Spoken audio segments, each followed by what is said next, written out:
for Joe. We'll start here with Barry.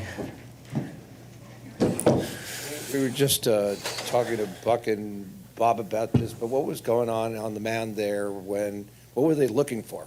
You had to take off your hat, they check behind your ears, what was going on there? I think he was checking for some kind of substance that was helping me spin the ball or something. I've seen it before.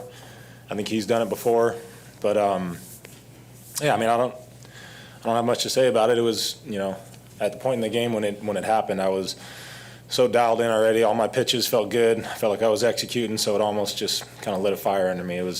Came out, told me Buck wanted to check, my face, my glove, my hat. But yeah, at that point I was so dialed in and so focused on getting outs, it didn't really, affect me too much. Yeah, you seemed to just pick up after it happened right where you left off.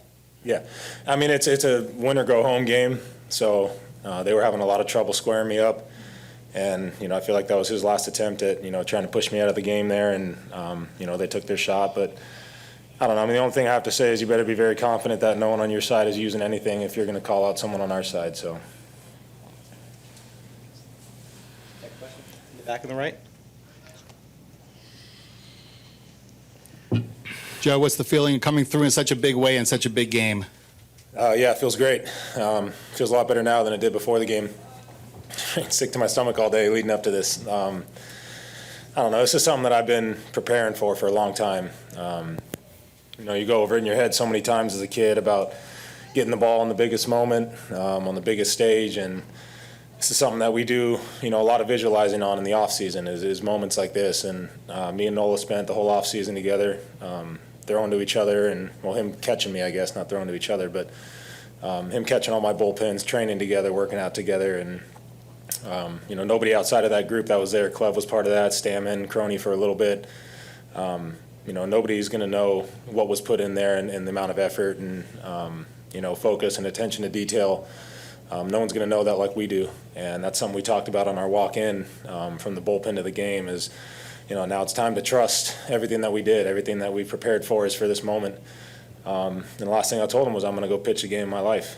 And I believe that. And if you don't believe it, no one else is going to. And I feel like I learned a lot about myself in here tonight throughout everything that happened throughout the course of the game and the severity of the moment.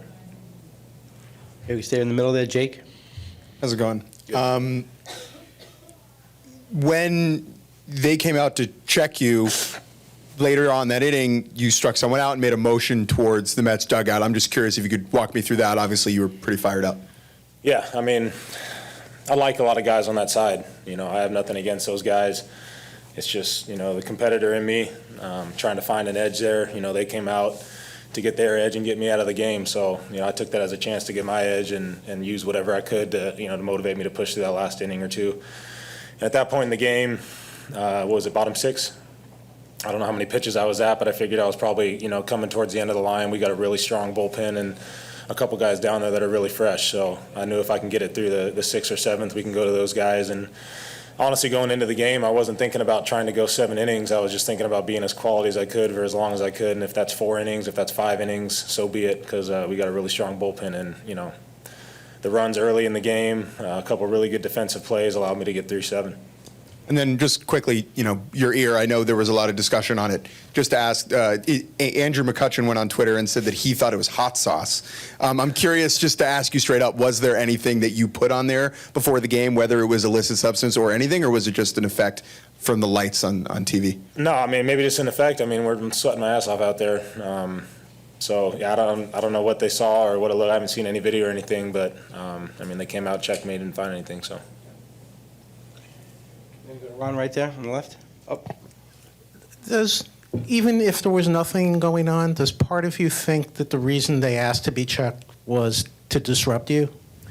I don't know if it was the timing or anything. Maybe they thought that would, rile me up and get me a little bit outside of my game. But I'm aware of that stuff. I think about every possible situation I could be in the night before a start. I go through, from the start of walking out of the dugout to the bullpen to warm up, what that's going to sound like, what's going to feel like if I get runners on early in the game, what's the energy going to be like, what's my mind going to be thinking, where am I going to want to go, and I try to combat those things the night before I start so that when I get out there, whatever happens is something that I've been through before and I know how to manage it. So anything like that. I mean, that's not something that I visualized was them coming out and checking me, but yeah, I mean, I feel like I'm ready for any situation that goes on. What's going through your mind when Alfonso's plucking your ears almost like he's trying to pull a quarter out? Now you're not going to find nothing.